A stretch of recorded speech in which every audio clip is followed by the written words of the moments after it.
Седмичен хороскоп за зодия Лъв.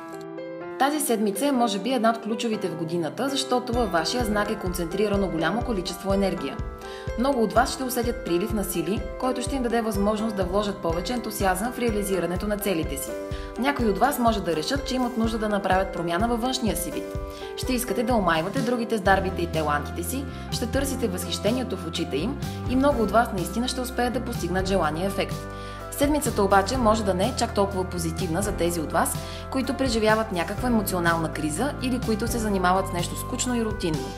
Ситуацията ще ви се изясни напълно към септември, но може би още от сега някои от вас ще открият, че се нуждаят от нова област на изява или човека, за когото таят надежди, не е правилният. Разочарованието боли, но в този период то може да ви покаже реалността такава, каквато е, за да може да промените посоката.